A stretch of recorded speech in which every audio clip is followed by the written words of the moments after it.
Arrotza, alaber, etxearen beraren noizean behingo soinu errepertorioa. Abeen kraska, zoruen kirrinka, tximinian bera zetozen haize uluak.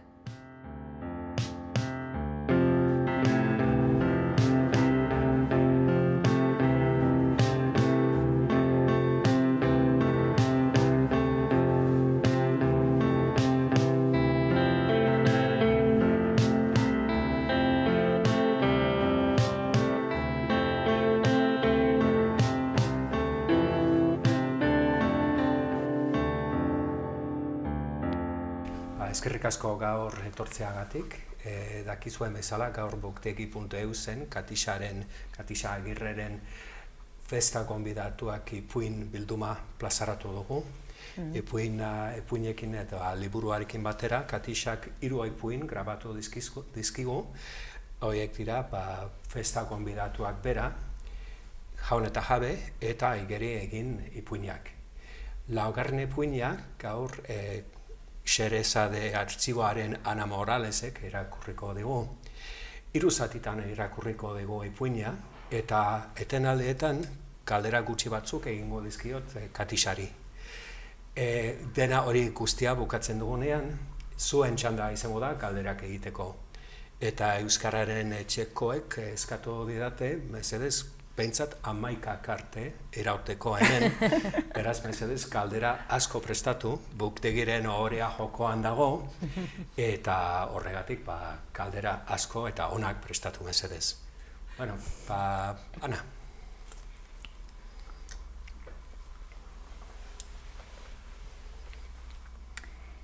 Hesperia, California. Elkarrekin bidaiatzea dirua aurrezteko modurik onena izango zen. Horregatik sartu ginen auto batean, ia ez ezaguna zitzaigun bikote horrekin. Pentsatzen dut ordurako H eta nire artekoa makal zebilela, gu konturatu ezarren. Horregatik bilatzen genuen besteen konpainia, kanpoko zaratak barrukoa estaliko zuelakoan. Horregatik sartu ginen auto batean, ia ez ezaguna zitzaigun bikote horrekin. Konturatu izan bagina, agian ni bakarrik igaro izango nukeen udaura. Eten erditxo batek, zerbait konpontzeko balioko zuen momentua izan ziteken ura. Summer break. Azken finean, 3 hilabeteko kontua baino etzen, eta lan egiteko nengoen Renoko unibertsitatean. Baina ez. H ere apuntatu egin zen. Bere enpresa izan baitzen krisiaren lehenengo biktimetako bat. Krisia hasi eta pare bat urte lehenago, badu meritua. Marketing mobileko negozio txiki baten jabe zen H, beste bazkide birekin batera. 3 urtez baino ez zuen iraun. Beren lorpenik handiena, Guggenheim Museoak enkargatutako sakelako telefonoetarako gida virtual bat, bisitariek Bluetooth bidez deskargatuko zutena. Baikortasunen sartu zuen H-ek deskalabru hura. Ez zuen ematen bere bizitzako ilusioa, komuneko zulotik behera joan da zenik ia egun batetik bestera. Aukera berriak etorriko dira, esaten zuen. Eta uda horretan, Nevadako unibertsitatean egonaldia egiteko beka lortu nuela esan nionean, Silicon Valleytik 200 kilometrora zegoen hirian hain zuzen, bere igurikapen baikorrenak betetzen ari zirela sentitu zuen. Nirekin etor zitekeen, ingeles ikastaro bat egin unibertsitatean, bere karrerako puntua hula beti atzekabetzen zuena, eta akaso bailarako enpresei bizitaren bat egin, bere burua aurkeztu, kontaktuak lortu, auskalo. Zapustuta gelditu ote nintzen nirekin etorriko zera jakin izan nuenean? Ez dakit. Enion behintzat nire buruari alakorik aitortu. Gestio guztiak elkarrekin egin genituen, modu askar eta efizientean. Apartamentu bat, kampusetik ez oso urrun, ingeles ikastaro bat H-rentzat, garesti demonio suertatu zitzaiguna, aurkezpen emailak elkarrizketatu nahi nituen profesor guztiei. Behin ara ailegatuta, serio hartu nuen nire lana, jetlagari men egin gabe. Renoko nehoiek eta dekadentziak ninduten despistatu. Bizikleta abiatzen ginen unibertsitatera, gaztetxo hasiarrez betetako ikasgela batean sartzen zen, eta nik liburutegiko aire girotua gozatzen nuen. Rotunda izeneko areto borobila zen nire gogokoena. Bertan, liburu zinguratuta, inoiz amaitzen etzen kafe latte handi bat eskuetan, eguneko ordurik onenak igarotzen nituen. Askotan, Nevadako zeru beti garbira begira baino ez nintzen geratzen. 15 minutuz. Ordu erdiz. 12etarako itzultzen zen, eta neure aurrean paratuta, etxerako lanak egiten zituen bazkalordua heldu bitartean. Burua zutan jartzen zidan phrasal verb horiekin guztiekin. Alegindu arren ez zuen harrapatzen call off eta put off aditzen arteko diferentzia. Sandra liburutegiko kafetegian ezagutu nuen, uztailaren 4ko zubiaren ostean. Kafe latea saltzen zidan nikaraguarrarekin hizketan entzun nion gaztelaniaz, eta uste dut nik aurkeztu nuela neure burua aurrena. Nazioarteko harremanetarako dekanordea zen Valentziako Unibertsitateko Psikologia Fakultatean. Ez zegoen bertan ikerketa egiteko ni bezala, baizik eta Nevada eta Valentziako Unibertsitateen artean ikasle trukaketa programa bat aurrera ateratzeko. Simpatiko egia izan zen lehenengo momentutik, eta ni beti naiz mesfidatia horrelako jendearekin. Hala ere, inguru hartan lagun askorik topatzen ez nuenez, Euskal Herritik IBF-ko 4 morroi txandaldun baino ez ebiltzan kampusean bueltaka, auskalo zertan, eta Euskal Artzainen emaztei buruzko dokumental edo liburu bat egin nahi zuen neska pinpirin bat. Egunero hasi ginen kafea hartzen Sandra eta biok. Elkar ezagutu eta 3 egunetara, ere sartu behar izan nuen gure zirkuluan, eta noizean behin, Sandrak gestiorik ez bazuen edo nik elkarrizketaren bat, elkarrekin bazkaltzen genuen. Estatu Batuarrak eta Espainiako unibertsitate sistema kritikatuz betetzen genituen gure solasaldiak. Baina lehenengo gaiari beti ematen genion garrantzi handiagoa, atxerekiko begirunez. Gure bueltarako dozena bat egun geratzen zirenean, Jorge ailegatu zen, Sandraren senarra, oporralditxo amerikarrak igarotze aldera. Ordurako, lotuta eta ondo antolatuta genuen laurok egingo genuen bidaia hura.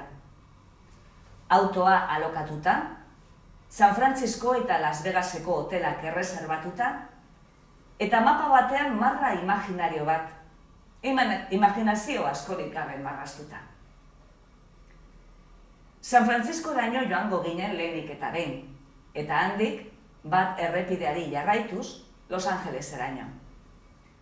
Los Angelesetik San Diegora joan gintezkeen, baina egun nahikorik ezkenuela eta zuzenean Las Vegasera joatera deliberatu ginen. Poker jokalari amorratua omen zen Jorgek, Sandrak esan zigunez, eta handik, barrualdetik, Renora bueltan. Abiatu aurretik, Hatxek Silicon Valley aipamen bat edo beste egin zion, baina ez enfasi nahikoarekin. Eta azkenean, bizita korporatibo horiek hutsalduz joan ziren. Networking hitza sekula berriz ez entzuteraino. Apur bat kezkatuta nengoen Jorgerekin. Izan ere, ezertaz ezagutu gabe, berarekin sartu behar genuen auto batean ez dakit zen bat orduz, eta okerragoa zena, lehenengo gauetan, hoteleko gela ere konpartitu beharko genuen laurok. Sandraren ideia izan zenura, San Franciscoko hoteletako prezioek inspiratua. Pertsona zuhurra zen, lastero hartuko nintzenez. Baina etzen inongo arazorik egon. Ohituta nago presente ez dauden senarrei buruz ezin hobeto hitz egiten duten emakumetara. Altuena, guapoena, azkarrena, nirea. Sandraren deskribapena nahiko zehatza izan zela aitortu behar dut ordea. Altua zen Jorge, eta nahiko guapoa. Eta simpatikoa ere bai. Baina bazekien distantziak mantentzen, eta isilik geratzen zenean, volantearen gainetik zerumugari begira, guztiok errespetatzen genuen.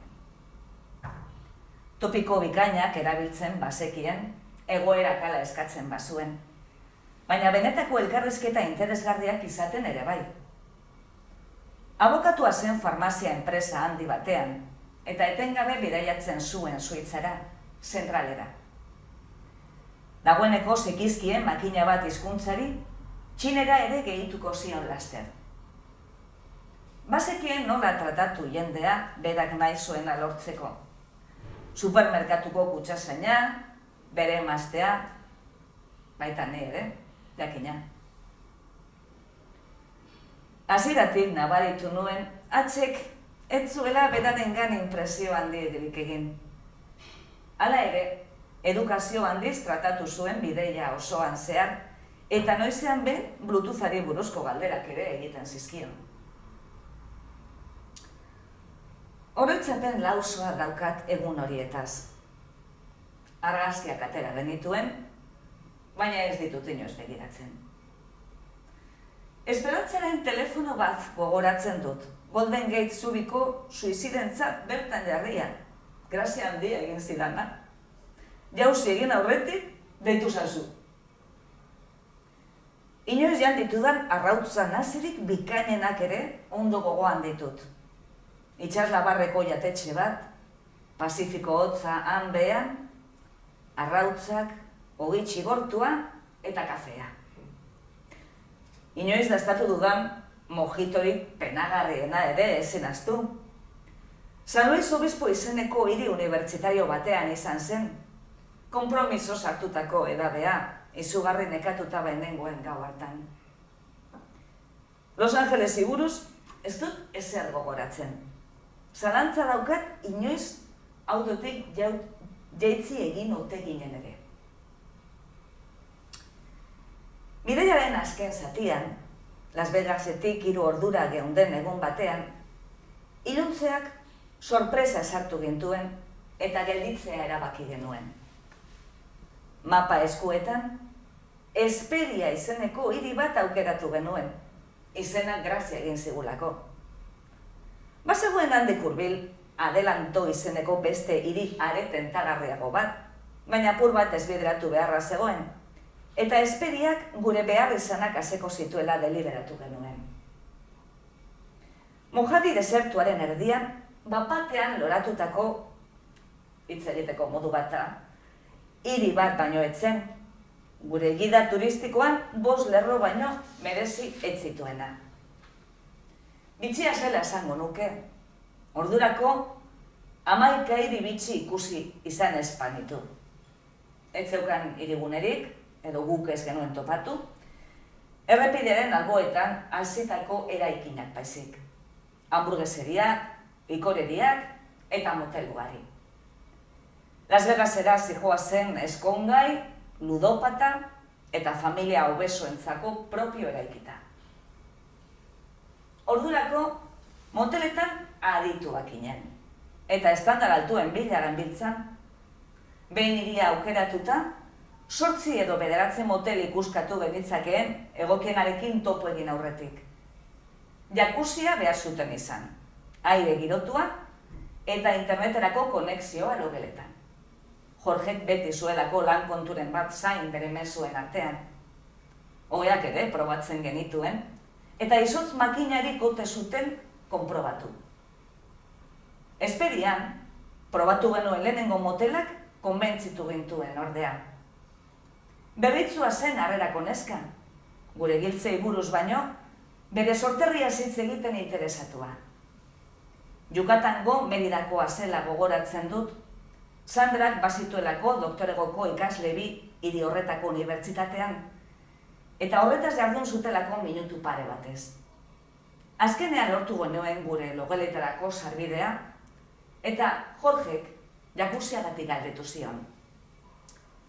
Atzeko aldean dago jauna, baina orain ezin da erabili, 10 aurrera, iluntasunagatik, kamerarekin ezin baita vigilantziarik egin. Erantzun zuen, berazentu goxuaz. Seguritate kontua, jauna.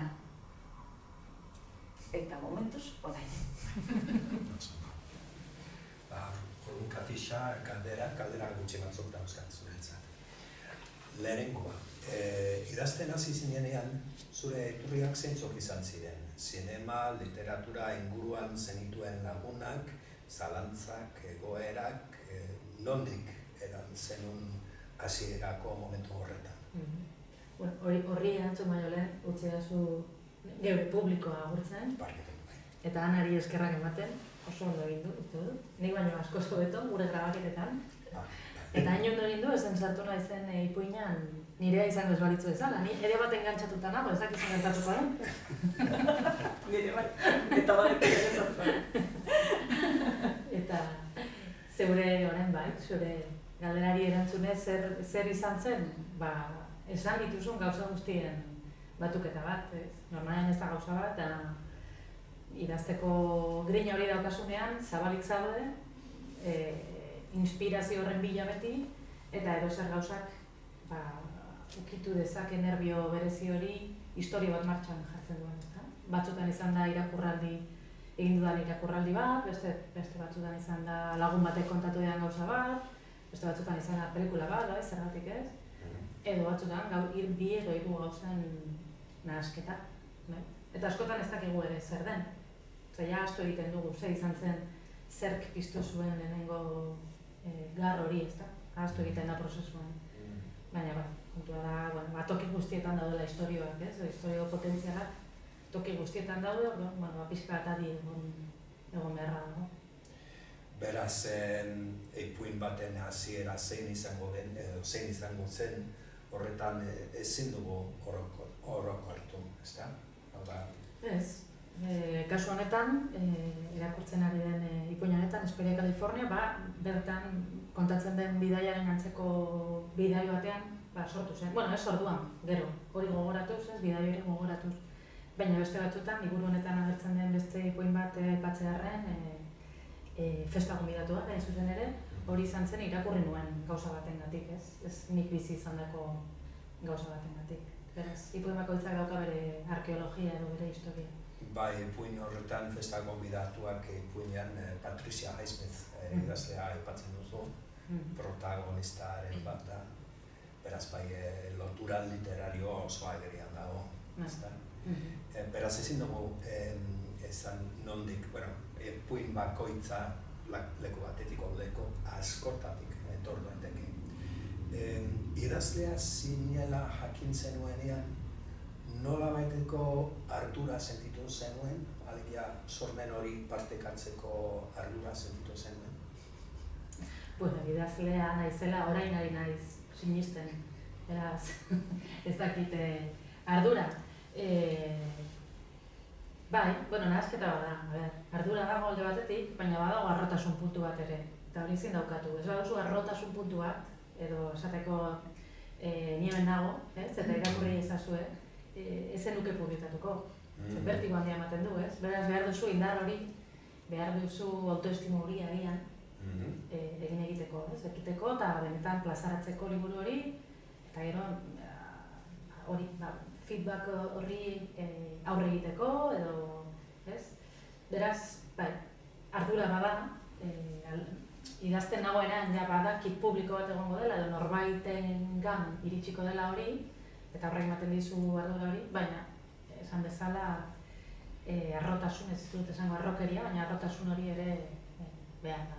Beraz, behar da hasieran idazten ari zarela, urduritasun puntu bat beharrezkoa da, edo ardura zentzu horretan ez da, gauzak ondo egiteko, eta gero arrotasun hori sentitzen ez badugu, gaizki.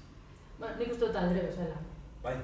Lehenengo impulsoarekin hori, goian zaude, ez? Zeure etxean zaudenean idazten dena da posible, ez? Azten ari zarean historia bat, dena da posible. Ez dakizu, igual amaitu eta da munduko historiorik onena, ez dakigu, oraindik zabalik dago, ez? Orduan, da amaitzerako orduan, konturatzen zarenean, ez dela historiorik onena, edo ez duzula agian ezarela iritsi zuk nahi zenuen tokira, hor sartzen dira dudak eta, ez? Hor sartzen da inseguridadea. Baina ez idazterako, ez asterakoan, gehiago amaitzerakoan. Beraz, azken momentu horretan, edo bukatzeko momentu horretan, irakurleen momentua da, zentzu batean, ezta? Eta irakurleek esaten dutenak ze garrantzi dauka zuretzat, edo zure lana estimatzeko edo neurtzeko irakurleen erantzunan garrantzitsua da zuretzat?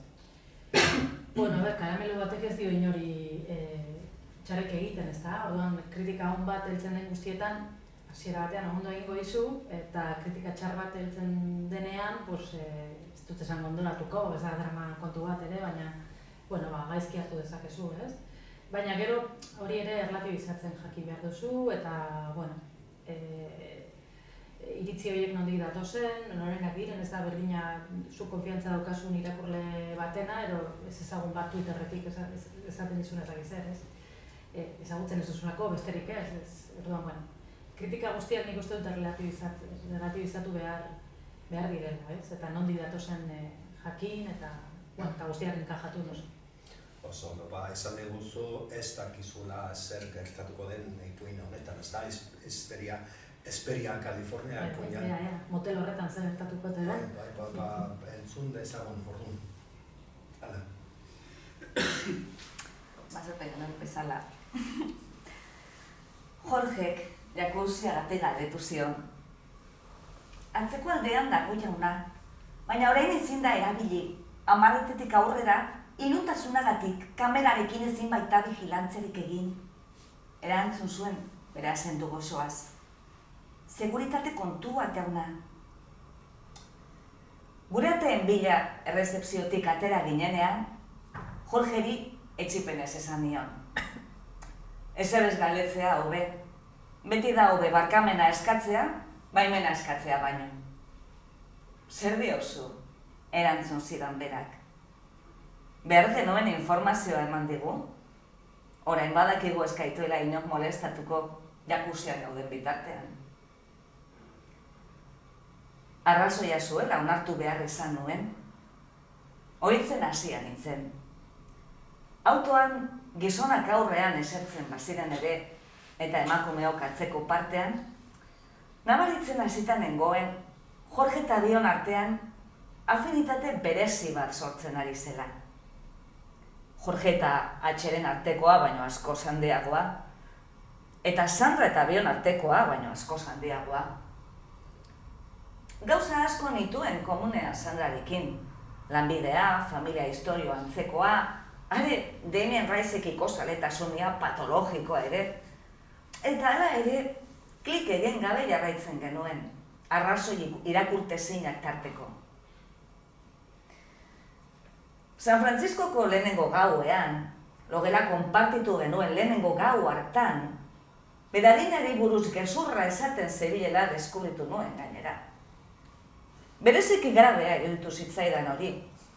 2 aste lehenago bere urtebetetzea ospatu baikenuen Renoko pizzeriarik onenean, eta piper zatiak erabiliz beradin faltzua konposatu nuen ni tomate saltzaren gainean, kandelarik ez genuelako. Gauza da, San Franciscoko hotelean geundelarik, pasaporte bat ikusi nuela mai gainean. Nirea izango zelakoan zabaldu nuen, baina horren ordez, Sandraren aurpegiarekin egin nuen topo. Etzen, ni baino 5 urte zaharragoa, beti gogorarazten zidan moduan, 7 urte baizik.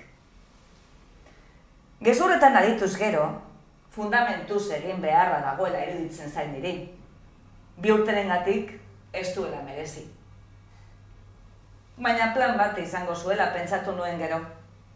Beste askok egiten duten moduan, berak ere, adin batetik aurrera, urtebetetze bakoitzeko urte bat kentzea erabaki zuela, gehitu beharrean. Hurrengo udan, 4 joteko diferentzia izango zuen nirekin, seguru. Enion inori esan, atxeri, esan nahi baita. Baina plazer txikiz gogoratzen nuen nire deskubrimendutxoa, Sandrak adinarekin zerikusia zuen edozer esaten zuen bakoitzean. Eta raioa, etengabe zerabilen gai hura otan. Noizbait, umeak izan nahi zituela gogoratzen zigun bakoitzean, adibidez. Noizbait, baina noiz de montre, galdetzen dion nik neure buruari, 5 urte gutxiago betetzen dituzunean.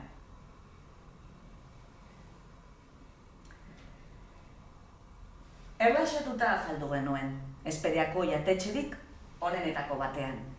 Big Boy, zeinen espezialitatea, 2 pisuko hamburguesa baitzen. Baina afalondoa ez genuen gehiegi luzatu nahi izan, denok bai genuen jakuzia buruan. Biderako momenturik goxuenak, atxeren lekuzkanpoko iruzkinak iruzkin, bertan pasatuak genituen ordurarte. Izarrenpean, burbuila beroen arrimuan. 5 minutu barru, jakuzia. Korrik abiatu ginen logeletara, baino jantziak autoaren atzeko bandejatik jaso eta gero. Han usten genituen goizeko bainuaren ostean, erritual hori ere bagenuen, errepideko eguzkiak lehor zitzan. 4 minuturen buruan, berriz batu ginen spa, guests only, zioen kartelaren pean, toalla zuria gerrian.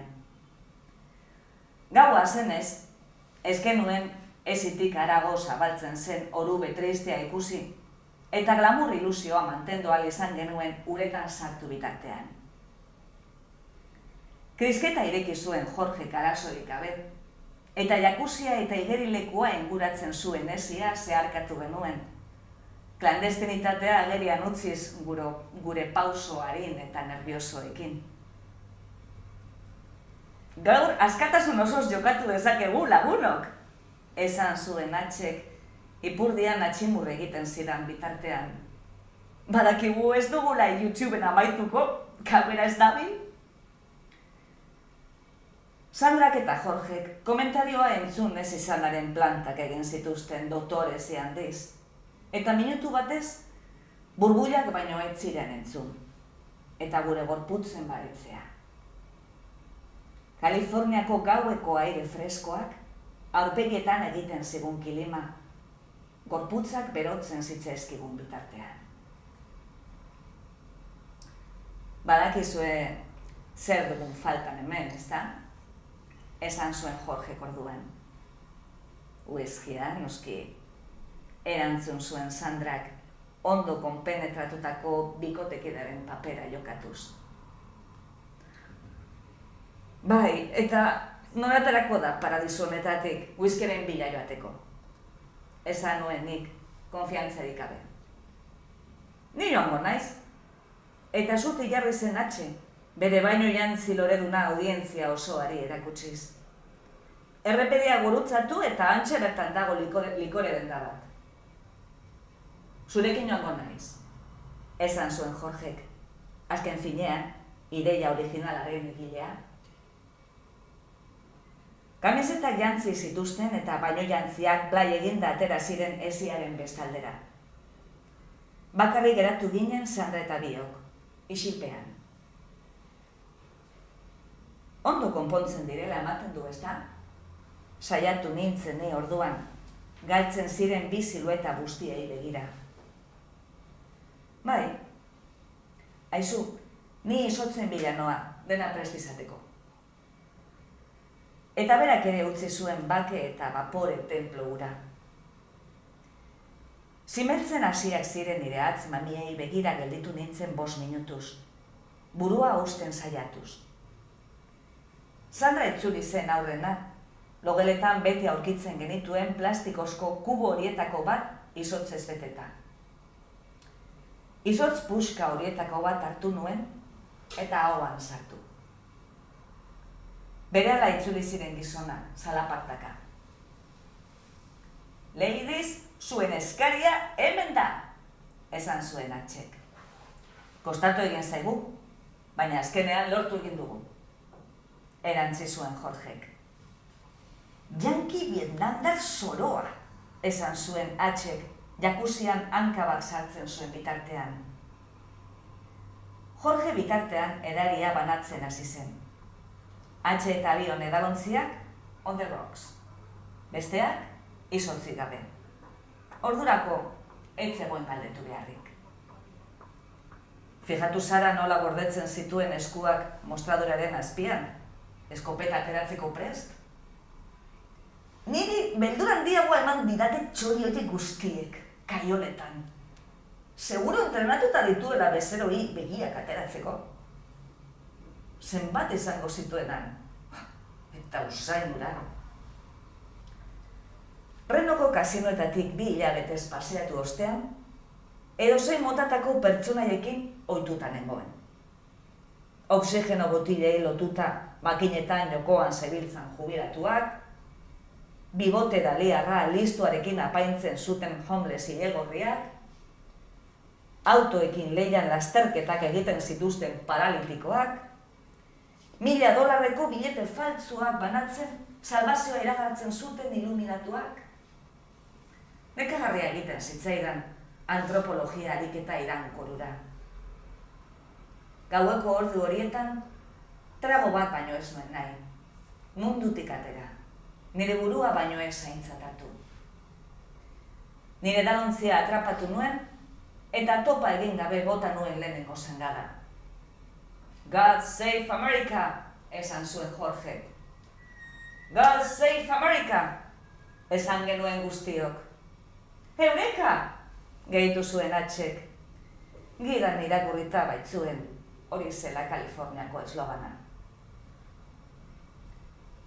Bakoitza bere basoan kontzentratu zen, eta gogoratzen dudanaren arabera, etzen hitzandirik egon hurrengo minutuetan. Bigarren erronda etorri zen, eta agian 3. ere bai. Logura sentitzen hasi nintzen, eta zoriontasunaren antza izan zezaken zerbait. Izarrak ikuskatzen saiatu nintzen, lepoa atzerantz bihurrituz. Eta orduan, justu orduan, norbaitek ezkerreko oinean fereka egiten zidala sentitu nuen. Luze. Astiro. Ezeita geunden tokitik, edozein izan zitekeen, baina Hatxerentzat postura bortxatu xamar bat izango litzateke, eta ez zeukan lizunkerietan ibiltzen zeneko bago bat begiura. Oinak kendu beharrean, egoera lusatzea pentsatu nuen, ferekaren egilea deskubritu nahian. Silueta beltz bat gerturatzen zela sentitu genuen orduan. Baina berandu egoera soartu ginenerako, zabalik utzitako atea zeharkatzen ari baitzen gorputz handi bat. Seguritate guarda bat, pentsatu genuen guztiok ziurrenik. Ez baitzen lehen aldia gure bainoen erdian morroi uniformedunen bat agertzen zela. Baina honek ez zeukan uniformerik. Bermudak, txankletak, eta tirantedun kamiseta bat baizik. Tatuajes beteriko besoak ikusgai uzten zituena. Hatxe eta Jorge tente jarri ziren aldi berean. Nire oina ferekatzen zuen oina, bapatean erretiratu zen. Likore dindako tipoa, esan zuen Hatxek. Hi guys, esan zuen likore dendako tipoak, eta kamiseta kentzeari ekin zion. Bere bular txuri eta tatuatuarekin topo ez egiteko jaitzi nuen begirada eta mozoloaren oinetara jo nuen. Apur bat gorago, ezkerreko orkatilan, lokalizadore bat deskubritu nuen. Seinale bat bidaltzen ari zen momentu hartan Esperiako polizia etxera,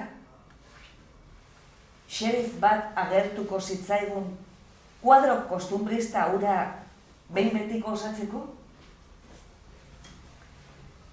Bermudetan, txitxian dardaran, likore dendako tipoak kaska soildua arramaskatzen zuen, bere hurrengo mugimenduen nondik norakoa erabaki zenik. Jakusiko lau lagunok lasai samar geunden, hala ere, gure gorputzekin bainontzi horren edukiera betetzen baikenuen. Agerikoa behar zuen, horretzegoela 5. gorputz baterako tokirik. Sistemaren azpiproduktu horrek ere ikusi beharko zuen. Gainera, ateko kartelak ongi baino hobeto azaltzen zuen sparen erabilera moteleko bezeroentzat erreserbatuta zegoela. Baina, azpiproduktua gugana ari zen gerturatzen. Having fun? Zer gertatuko ba. Ba, ipuin honekin ez dakigu zer gertatuko den, baina zure pertsonaia batzuekin nolabaiteko empatia sentitzen duzu, inoez? Esan bezala, ipuin honekin, honetan ez dakigu zer gertatuko den, baina zure ipuin askotan iruditzen zain bukaeran pertsonaiei askatasuna ematen diezula. Badaki fikzioa askoak direla, baina halako sentsazio bat hartzen diot zure fikzioari askotan. Empatia sentitzen duzu pertsonaiekin? Saiatzen naiz. Zu produktu horrekin ez, baina... Hombre, hor dago protagonistaren eta gainera lehenengo pertsonan idatzita dagoenean askoz errazago da edo identifikazio hori, nire identifikazioa pertsonai horrekiko eta empatia hori sentitze ariketa, ez? Inkluso pertsonai horiek nahiko modu miserablean aritzen direnean ere, saiatzen naiz nolabaiteko samurtasunez tratatzen, ezta? Ze azkenean denok egiten ditugu gauza miserabletxoak edo, ez? Noizean behin, batzuk askotan, beste batzuk ez. Zainbeste, baina, bueno, nolabaiteko barkamen hori hor dago, ezta? Denok gara honen, holako gauzak egiteko kapazak. Eta ulertu behar da igual ere egoera batik. Beraz, bai, empatia beti, gehienetan, edo bereziki, protagonistekin. Beraz, zehatzen zera pertsonaiak ez epaitzen edo... Bai, hori da. Hori izango litzateke asmoa, bai. Epaitu dezatela besteek, ez? Zure literatura asko edo zure lan itzuli egin da hezkuntza askotara. Eta kasu honetan ingelesez ere plazaratu dugu lau ipuin hauek, ezta? Festa gonbidatuak ipuinak. Zer nolako harrera izan du zure literatura Euskal Herritik kanpo? A ber, egia esan da, itzultzen denean hizkuntza batera oso arrotza zaiguna, oso zaila ere jakitea ze harrera egon den, edo harrerarik egon den ere. Ez dakit, orain atera da liburu bat bulgarieraz. Nik zer dakit, zer gertatu den Bulgarian, ez da? Ez dakit libururik saldu den, edo norbaitek irakurri duen. Danimarkan egon nintzen, apertu arte itxaron liburu itzuli zelako, eta han behintzat egin genuen aurkezpena, eta jendea etorri zen, eta hor bai ikusi nuela pixkat, igual interesan nondik zetorren, ez da? Baina oso gutxi jakin dezakegu, ziurrenik karrera ere oso txikia izango delako, ez da? Beste gauza da, gazteleraz oso desberdina da, hori ere badelako nire hizkuntza, ez da? Eta nire testu inguruan, hemen bertan ere, irakurle asko izan ditu delako gazteleraz. Orduan hor, nolabait pareko gauza bat da euskararekin antzeko, behintzat feedback antzeko bat izan dezakete, ez? Maila berean egon daitekela. Eta irakurtzen ditu dela kritikak eta irakurtzen ditu dela, pentsote ditu dela komentarioan. Beraz, gazteleraz ondo, eta besteetan, beste hizkuntzetan, auskalo. Behar da zure lana Bulgariaz ere ezagunagoa izango da, lehenengo filma egiten denean, ez da? Based on a story by Katisha Agirre ikusten dugunean. Edo Euskarreta ikima da, oso ondo. Bai, soinekoa pentsatu duzu. Momentuz ez, utziko dugu. Konforme.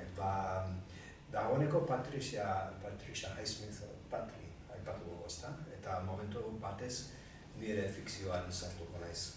Patricia Highsmith gurekin gaur egongo balitz, zer esango zenioke, edo zer galdetuko zenioke, gure Patricia. Esango nioke hainbeste ez edateko, gehiago bizitzeko eta gehiago idazteko. Aipatzen duzu. Bueno, osasun arloko aholku basiko bat. Oso, konforme. Bueno, suspense handitzen ari da, ea ze gertatzen da zure pertsonaia aurki. Bai, ja.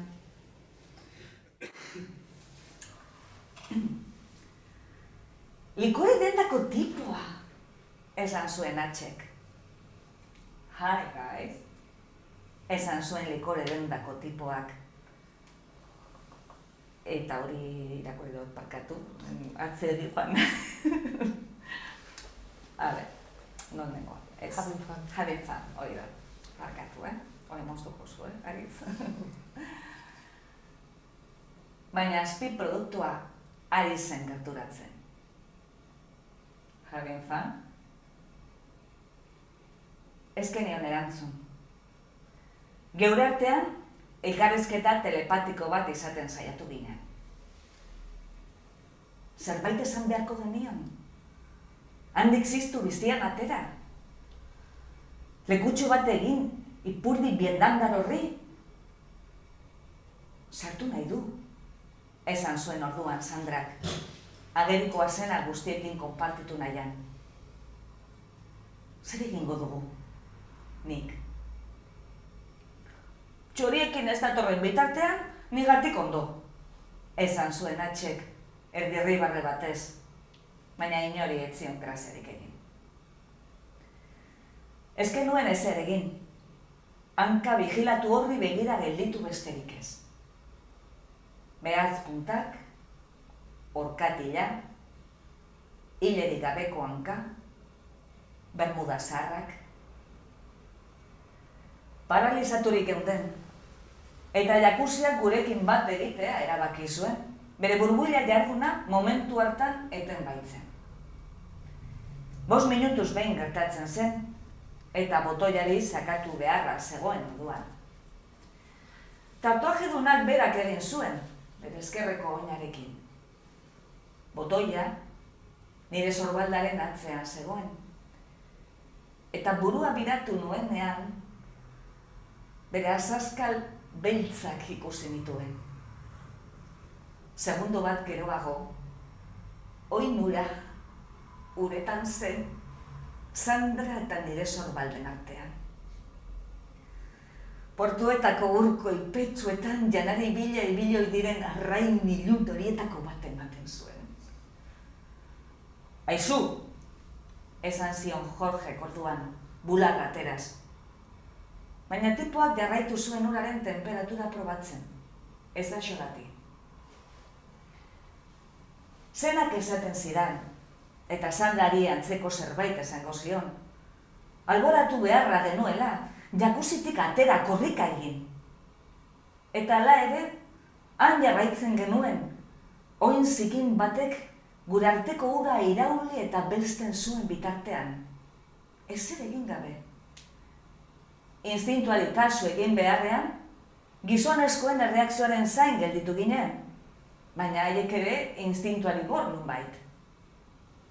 Morroskoak ondo aprobetxatu zuen egoera. Oin bat sartu, baina zer gertatzen zen lokalizadore hori bustitzen bazen. Eta ezer gertatzen ezen ez, bestea ere sartu zuen. Begirada erretiratu nuen. Okerrena imaginatu bai nuen bere bermudenpean. Mugimendu bakar batez bere ipurdiari tokia egin zion, Sandra eta bion ipurdien artean. Azalak azala ukitzen zuen. Lodiagoa ematen zuen gizonak guretan. Bermuden azpian, jautitzeko prestatzen ari zen torpedo bat imaginatu nuen. Kontakizun baten bitartez ezin da saldu zeinen azkar pasatu zen dena. Hitzek nahita ez moteltzen dute gertatutakoa.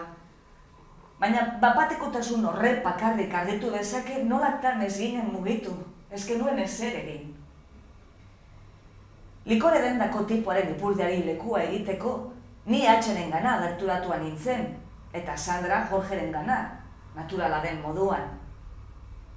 Eta hala ere, morroskoak gauzarik nazkagarriena egiteko adorea bildu zuen.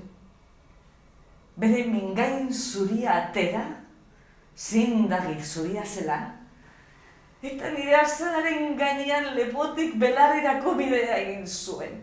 Miaskatzen zidan azal zati hori izoztuta utziz. Aizu! Esan zuen orduan Hatxek, bularra Jorgek bezala ateraz, eta bere besoa jarri zuen nire sorbalden gainean. Nik ez dakit joder, edo putakumea, edo zer esan nuen. Baina azpiproduktuak ez zuen gaizki hartu, beste alderantzekin baitzuen orduan, Sandrarekin prozesu bera errepikatzeko. Ez dakit bere mingain lodia Sandraren azala ugitzera ailegatu ote zen.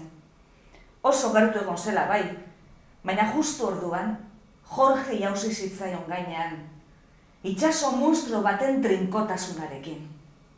Estrategiarik gabe, bere pisu guztia morroskoaren kontra bota zuen, baina berehala erabaki bat hartu eta beso batez gizonkotaren lepoa inguratzen zuen bitartean, beste eskuarekin haren burua aurperatzen saiatu zen. Bitartean, Sandra, Hatxe eta hirurok jakuziaren izkina urrunenean geratu ginen. Edo behintzat irudi hori daukat buruan, jakin badakidan arren ontzi txiki hartan ez zegoela izkina urrutirik, izkinarik ere ez zuelako, besteak beste. Deno geunden gertu, gorputzen sopa nahasi bat zen ura, baina Jorge ari zen indarra egiten, eta likore dendako tipoa ura eraten. Itotzen ari zen, berehala konturatu ginen. Jorgek modu kontzientean morroskoa ito nahi zuen, indar guztia helburu horretara jarrita zuen. Kopetako zainak puztuta zituen eta sekulako aleginak egiten zituen buru vietnamdar horrek berriz airerik hartu etzezan. Noizean behin burua ateratzea lortzen zuen gizonkoteak, Jorgek ez zuen amore ematen ordea. Berantz indarra egiten jarraitzen zuen, indarrak auskalo nondik ateraz. Halako batean, burbuilak amaitu ziren berriz ere, eta lasaitasun berri horrek makurragoa, zitalagoa bihurtu zuen esena osoa. Burura, Mojaviko desertua zetorkidan, palabi, egun sentiraino luzatzen den enterramendu bat. Zinemari esker, erabat zinezgarria eta eringarria iruditzen zitzaidan pasadizoa. Eninduen izutu. Nahikoa da, Jorge! Egin zuen txillo Sandrak, inoiz entzundako hautzik zorrotzenarekin. Atzera egin zuen gizonak orduan, hotzan, eskuartean zuena zaku baten moduan jautez, mespresuz. Gizonkotearen burua, uretatik bere kabuz aterako ote zen gelditu ginen guztiak. Atera egin zuen. Estula egin zuen. Zute jarri zen jakuziaren erdian, eta orduan denok atera ginen uretatik. Jorge tipoaren kamiseta eta txanklak hartu zituen eta eziaz bestaldera jaurti zituen. Estula gehiago. Zorabio emintzioak. Gaue buei! Esan zuen Jorgek, oraindik berea etzen ahotz batez. Pauso baldarrez atera zen bera azkenean. Tu egin zuen 3 edo 4 aldiz irterarantz jotzen zuen bitartean. Botaka egingo zuela pentsatu nuenik, aztarna hori utziko zigula.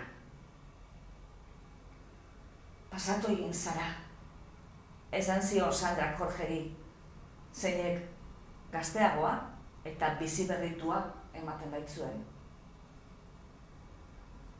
Sandrak negarrari ekin zion orduan, ez dakit zergatik. Besarkatu egin ziren, begiratzea ia lotza ematen zuen modu batez. Ni azpiproduktuaren lerdea garbitzen saiatzen nintzen nire toallarekin, baina banekien bertan sentituko nuela bolada batez. Hatxek burua arramaskatzen zuen eta txistuka egiten zuen. Ez dakit aginduaz edo adrenalinaren poderioz. Guazen hemendik, esan zuen Jorgek. Lo egiteko ordua da. Berelakoan egin genuen men guztiok. Gaua oso txarto pasatu nuen. Ziur nengoen, edozen momentutan tipua itzuliko zela. Eta etzen noski bakarrik itzuliko. Eskopeta, mostradore azpian gordetzen zuen eskopeta hori, berarekin ekarriko zuen. Gu guztiak hil ondoren bere txoriak askatuko zituen, gero hondakinekin elikazitezen. Edo akaso gu akabatu aurretik. Ate aurrean jarri nuen sofa, eta baita telebistaren altzaria ere. Hatxe ados egon zen, ez zidan barrerik egin. Sekulako amorrua sentitu nuen, goizeko 3 aldera hatxe lokartu zela sentitzerakoan. Nik enuen lorik hartu goizaldera arte. Halako batean, likore dendako morroskoarengan pentsatzeari utzi nion, baina edozein motatako pentsamendu ilunak etorri zitzaizkidan ametsetan. Errepide istripuak, katastrofe naturalak, bakardadea. Hoi baino lehenago gozaldu genuen egun hartan, eta ez genuen goizeko bainorik hartu. 3 orduren buruan, Las Vegasen ginen, eta pare bat egunetan, ez genion elkarri hitz egin behar izan. Argiak, pantailak, kasino mahaien artean biluzten ziren neskak, eta bekatarien kontra aritzen ziren salbatzaileen artean, alusinatuta eman genituen ordu guztiak. Egun horietan, banatu ginen lehenengo aldiz. Jorgek pokerrean kontzentratu nahi zuen, eta guk hirurok turismo egin. Egun bakar batean itzuli ginen renora. Jorge eta Sandraren hegaldirako 8 ordu eskas gelditzen zirenean. Espektatiba eta promesa faltzurik gabe esan genien agur, baina izugarri ondo pasatu genuena elkarri esanez.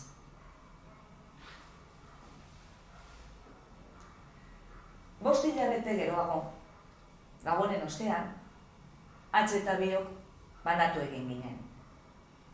Bera joan zen anaia baten etxera, eta etxea salgai jarri genuen arren, nire gelditu nintzen bertan eroslea gertu bitartean, fakultatetik gertu geratzen zelako. Hatzek kalitate ikastaro batean eman zuen izena. Pasiorik gabeko banaketa bat izan zen. Kontatzen ere aspergarri sortatzen den horietako bat. Handik hilabete batzuetara, udako egun likitzu batez, apartamentu berrian telefonoa jarri zidaten egun berean, ez dakit nola gogoratu nuen Sandraren urtebetetzea zela. Pizza hura etorri zitzaidan gogora, eta piperrekin osatutako adin faltzua. Kuriositatea nuen. Gehiegi pentsatu gabe deitu nion etxera. Sandrak beharrean, Jorgek erantzun zion telefonoari, abegitzu erantzun ere. 3-4 hitz trukatu ostean, Sandrarekin hitz egin nahi nuela esan nion, zoriondu nahi nuela.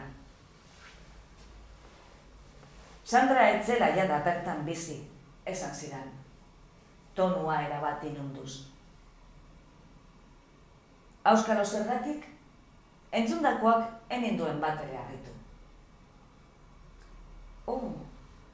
Esan nuen hala ere. Enuen ez arkin bat izan nahi.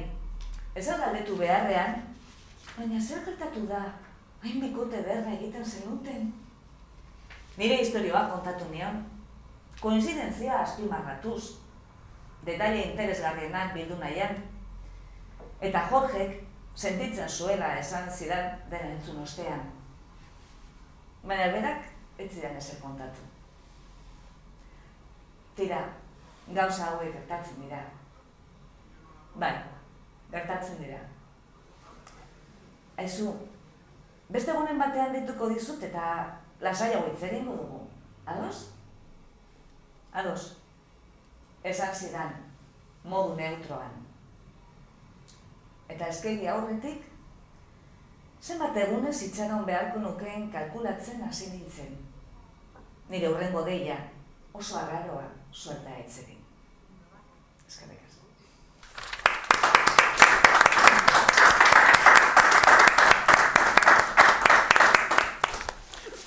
Nire partez azken galdera bat. Zure ipuin bat, zure lan bat beste norbaiten ahotsean entzuteak, noren eta Ana Moralesen ahotsean entzuteak, ze pentsarazten eta ze sentiarazten dizu? Bueno, kasu honetan ohore bat, eta asko disfrutatu dut, egia esan da. Incluso grazia egin dit, zenbait gauzak grazia egin didat, eta oso ondo, hobetu egin duzu ipuina dudari gabe. Nik jakin gora daukat. Iruditu jatzu, irakurri dudan moduan, aldatu egin dudala zure asmoa punturen batean, edo pertsonaren bateri eman diodala kutsu bat zuk nahi etzen duena, edo... Ez, nik uste dut nahiko ondo harrapatu duzula bakoitzaren esentzia eta hor dagoela. Gero zuk egin duzu zure interpretazioa, baina esentziak hor jarraitzen du. Oso ondo, benetan. Eskerrik asko. Gaitzerdi gazta. Ba bai. A ber, pentsatzen dut igual denok egingo dugu hori gure buruan, eta hori ez dagoela kontrolatzerik, baina ekin mina neukan, ze... Ez dakit, bai. Bakoitzak irakurriko du modu batean, hori da, baina zurea oso hori ebita ezina dela, baina... Bai.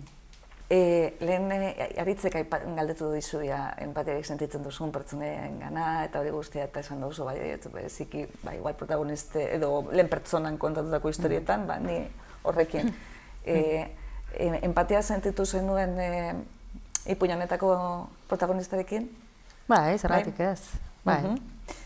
Ez, bueno, argilunak ditu, iruditzen zait oso zaila izan behar dela, pentsatzen dut niretzako zaitasunari esango ditzatekela idazterakoan maite dudan edo nirekin identifikatzen dudan pertsonea bateri barako meskindaretxoak jartzea, ez? Eta alde horretatik nola bere argilunak dituela iruditzen zaidan, ez? Bai, baina, bueno, denok ditugu, ezta? Bai, baina... Bere, hitzerdiekin eta lan pistak ematen ditu ipuinan gertatuko denari buruz, ez bakarrik epatzen duelako zekeratik aurre ikusten zela banaketa baizik eta etengabe ipuina zehar atxeri buruzko guztiak badauketelako ez gutzu hori, ez? Berak nola, bere begietatik sinestu aldi oso, ala ez? Interpretatzen duzu, bestek ez zutela barrerik egin, edo ez zutela komentariorik egin, txorrada bat editu zitzaielako, baina hori ezin dugu jakin, ez agian ez. Claro, hori da lehenengo pertsonaren muga edo aukera. Bai, baina hori polita da, bai, ez? Hori da bere begien, bere kristalaren kolorearekin ikusita. Andere jaunok, gurekin Ana Morales eta Katixa Agirre. Eskerrik asko.